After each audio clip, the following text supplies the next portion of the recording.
All right, what's going on, everybody? How you all doing today? Good morning. It is Thursday, September 7th, and we're back here again with another coffee Q&A for our daily brew. How you all doing today? I'm Jay, your host and owner of the Onocoffee channel, and I don't really know what I'm saying sometimes. Anyway, so today we're continuing on this week where I was supposed to be in New York City, but I decided, you know what? I don't want to leave you guys behind, so I'm going to stay here and hang out for a little bit longer. So last week, if you recall, on Wednesday, I was at the hospital the whole day because my aunt had to have some surgery. So I went there with my mom, took my mom and my aunt down there. We got there around 5 o'clock in the morning, and I was there pretty much until 7 o'clock at night. Which means when you're at the hospital, there's a lot of waiting around and just hanging out, not doing too much of anything. But at the surgical center's waiting room, they had this coffee machine set up. And I'm not a big person I'm not really big on institutional coffee. I'm not really big on getting coffee out in most places unless I'm in a particular situation. But they did have hot chocolate, and they had this Dove hot chocolate, and they put it in this machine, and it made the hot chocolate. And you know what? I kind of liked it. It was pretty good.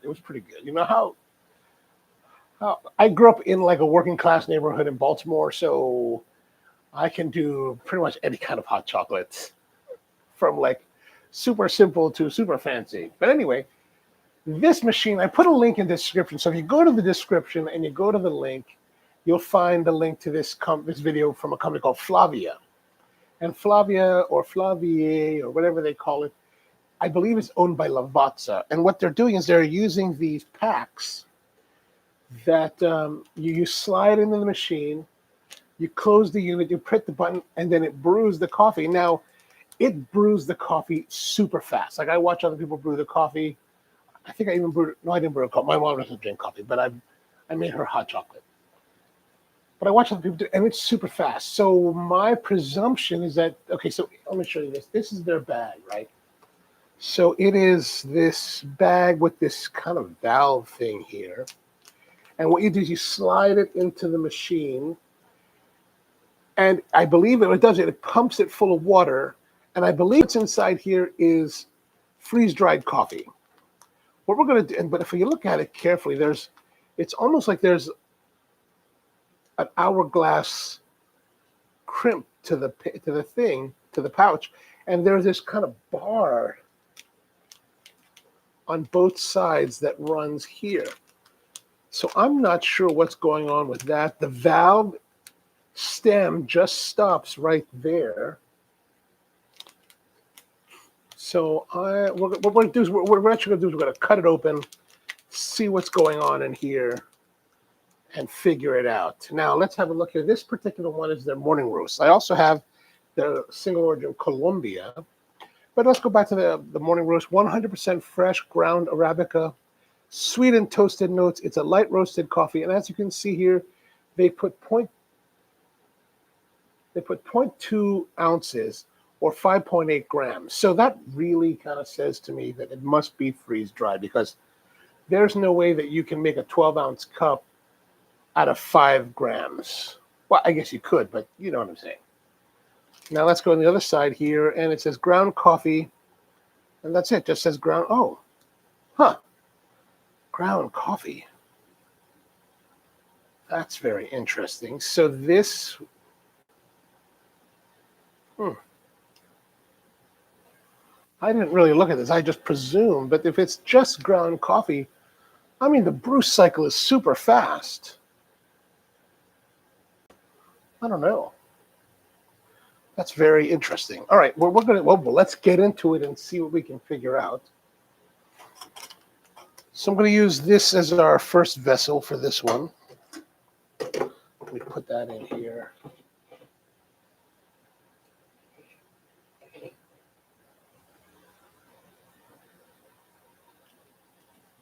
All right, I'm going to cut into the morning roast pouch. Yeah, that thing is... The problem with the camera is if they see anything else that has lettering on it, it wants to focus in on that. So there's a little bit of pressure. Like there's some air in here, so I don't know what's going to happen.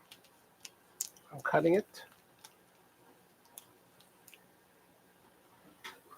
The valve, there it is. That's just the valve.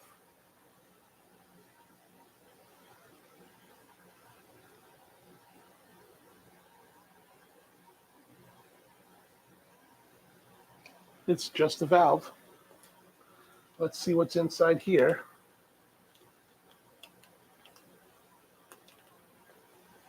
I mean, it's a very finely powdered coffee. I'm going to put it in here and see how much. Yeah, 6 ounces. There we go, 6 ounces. So their weight is accurate. Now there's something in here. So let's cut open more.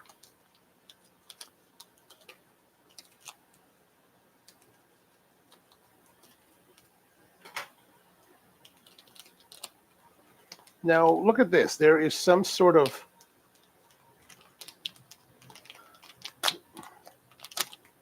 filter bagginess. I don't really know what that's for. I'm presuming that, okay, so maybe since it's sealed on all these sides, maybe when you put the water inside the machine, maybe there's something that pierces the bottom. That's why the filter does not go all the way down. It just kind of flops in between, right? Look at that. There is a little bit of space there. So the coffee can flow down through the filter. Huh. This is quite a bit different than I was expecting to see. I really did think it was, I really thought it was freeze-dried coffee. All right, so you have 5.5 grams. So really, that should mean we would only need to use what?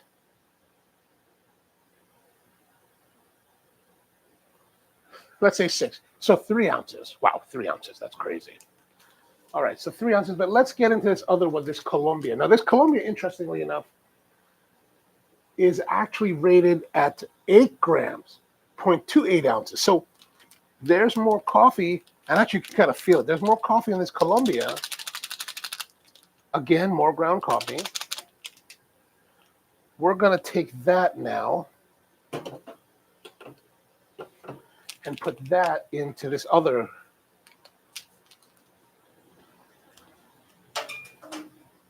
carafe.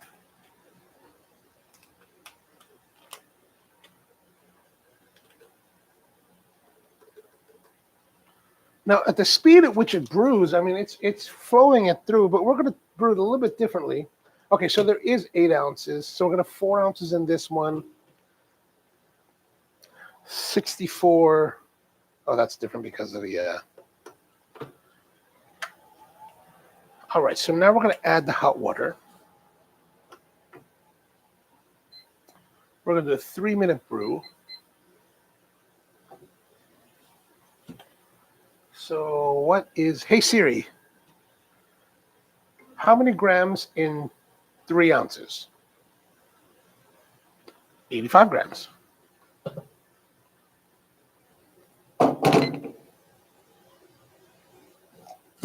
Whoops, a little bit more than we wanted. A little bit out of control. Hey, Siri, how many grams in 4 ounces? 113. 4 ounces is 113.4 grams. Thanks.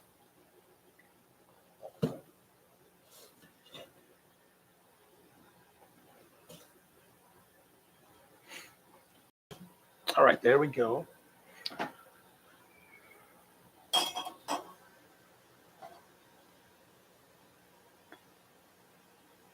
So there's our brew. Interesting. Let us prepare some filtration.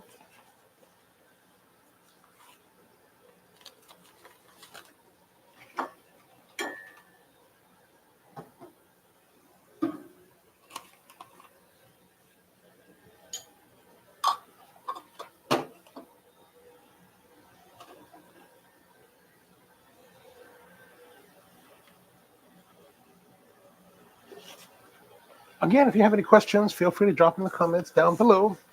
Happy to hear from you. Any suggestions for future videos, let me know as well. Always interested. I should probably switch them. Let me switch them to...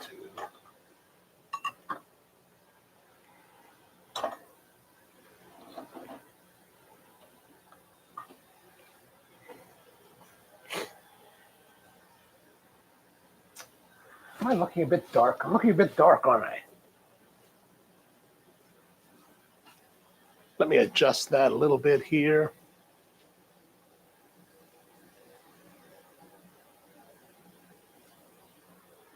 There's always a little bit of difference between what the camera shows me and then what's actually being sent out.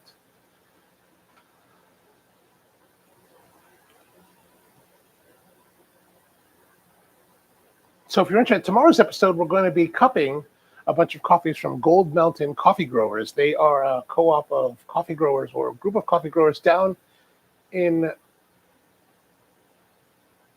I'm just going to say Central America because I've actually forgotten the exact country that they're from. Nicaragua, I believe, but I can't speak with any authority at this very moment for some reason. But we're going to do a cupping with them tomorrow, so you get to see a full cupping. And you know, Bethany from Gold Mountain, you know, she gave me a bunch of samples about a week ago, and she's like, "Hey, you know, let me know when you cup them. I'd love to hear what your thoughts." So I thought, you know what, let's do it live and share it with all of you. So, you know, we'll go over some cupping techniques and our raw thoughts on the coffee. All right, so now we've got our 3 minutes. I'm just going to pour this straight up into it and let it flow through. I've got another one for the Colombia. Whoops. That too, we're just going to pour straight through. Whoa. What happened there? Somehow I seem to have lost control of that one. I guess it just sloshed out a little bit too heavy on the pour. Do be careful when you're working with coffee because it can be hot. It can pose a threat. Like I have burned myself a few times over the years. One of the worst one was when I was pulling out. We used to use at the Hamden shop. We had this big water tower that would dispense water with a spigot. And one day, I forgot what vessel I was using. It just kind of sloshed in. It kind of came in at the right angle, sloshed out, and then fell down to the floor. And I happened to be wearing mesh shoes, you know, like New Balance type of running shoes, and it dropped right onto the mesh and like burned the top of my foot. That was not a pleasant experience. All right, so pretty much we've got our coffees. They've gone through, as you can see here.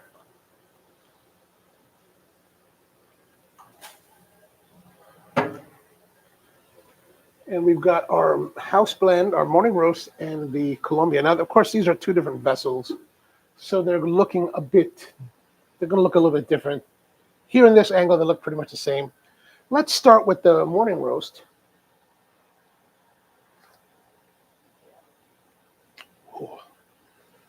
Oh, that's pretty. Oh. Whoa. Woo, baby. That's pretty heavy duty. That's too concentrated. Wow. I'm impressed that's able to concentrate at that level. So I'm going to dilute it down to more of how you would have it from the machine. Well, let's say about there.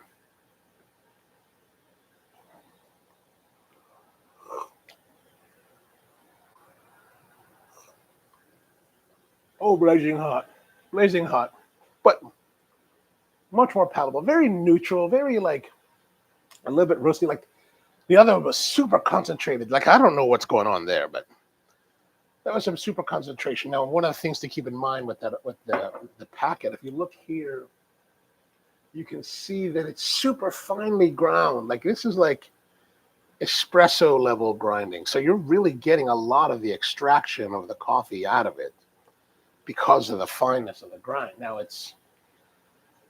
using our normal ratio, that's too concentrated. It's just over extracted. So dilute a bit, maybe about twice the amount. And it's a lot more enjoyable in that respect. Just kind of like it's very nice coffee. It's really just coffee, like a roasty coffee, not dark roasted, but like a good, solid, deeper medium. It has very neutral flavors. It's very coffee. It's not really discerning with like all these different like flavor aspects. It's just kind of like, hey, I'm a solid coffee that if you want to add cream and sugar to me, you can, and I will handle it. Actually, if most places around the country had coffee like this, that would be a great step forward. Like, I'm not detecting any kind of like serious defects. Like a lot of times with cheaper coffees, you'll find like CBB damage coffee, that kind of dirty earthiness. This one doesn't really have so much of that. It's a relatively neutral coffee. Like, if I got that at a breakfast joint and they gave me pancakes with it, I'd be very, very pleased. Very pleased. All right, let's go look at the Colombia that I've lost a little bit of. And the Colombia,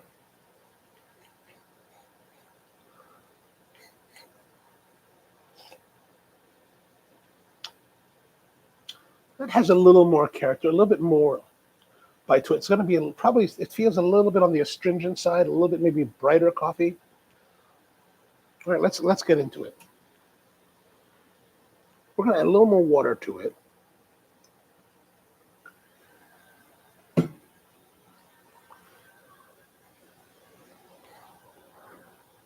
I think pulling from the kettle is probably a bad idea because it's pretty darn hot.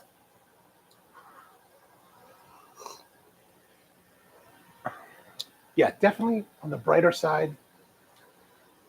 Not as deeply roasted as the other one, although the other one says it has a lighter roast than this one. I don't think so.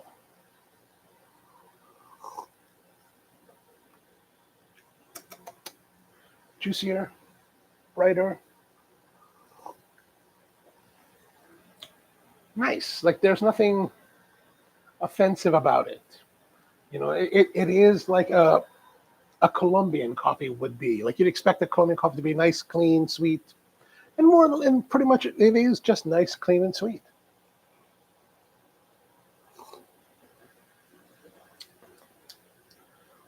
I mean, Colombia, the country, has spent millions and millions, untold millions of dollars trying to create a relatively homogeneous coffee experience to support Juan Valdez and to create, the whole aura of Colombia coffee. Now, there's been a lot of changes over the last 20 years. Like when I first got in the business, the Federación of Colombia would basically refuse exportation of any coffee that did not fit the Juan Valdez profile, which this kind of falls into. This is a little bit towards the outer rim because it has more juiciness, it has more sweet, a lot more acidity than your typical Colombian coffee. At the time, years ago, we were interested in bringing like more naturals, more experimental lots. And the FNC was totally against that. Luckily, the FNC over the last 20 years has seen that there is a viability for origin differentiation, right? Meaning that back in the old days, Colombian coffee meant this, Guatemalan coffee meant that, El Salvadoran coffee meant, another way. Now, with the proliferation of specialty coffee and how we've been working with farmers and organizations over the last 20 years, that really has changed. So there are still some people out there, the old school guys that talk about Guatemala's tasting a certain way, but really, when you go to the farms and you're working with these farmers and they're doing these experimental lots and everything is so crazy and different, it's no longer like that. So that's a really great step forward. It really helps the farmers because now we're moving away from commoditization of coffee, hopefully. Well, not really, but we've moved a little bit away from commoditization of coffee. Whereas before, all the farmers would just send their coffees to the mills and then they would be bought up and then put into massive lots of, relatively homogeneous type of coffee. Nowadays, coffee growers, intrepid coffee growers or shall I say, coffee growers with resources. I think that's a key differentiation here. Coffee growers with resources can now do different types of experimentations, different types of flavor profiles, and find a market that's willing to pay a premium for those coffees. The key is, of course, farmer growers with resources, and the resources can mean a variety of different things, but more so than the average campesino farmer. The average campesino farmer is not able to take advantage of these things for a variety of reasons. Maybe we'll get into that one day in another podcast or live stream. But all right, so there it is, some Alterra coffee from Lavazza. We've got the morning roast.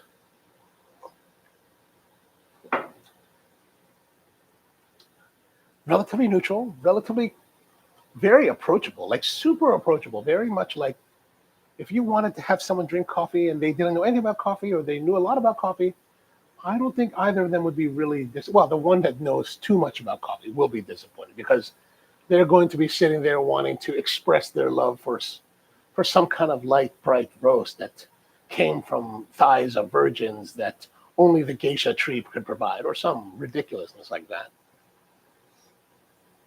Most coffee people, I think, would be very okay with that. And then there's Colombia, which is a bright, lightly roasted, again, very approachable. I'm really surprised. This Flavia, very approachable, Flavia. I was expecting far worse, far worse. The Dove, they do make this in a Dove chocolate. So if you see this out in the wild, try the Dove chocolate. It's very good.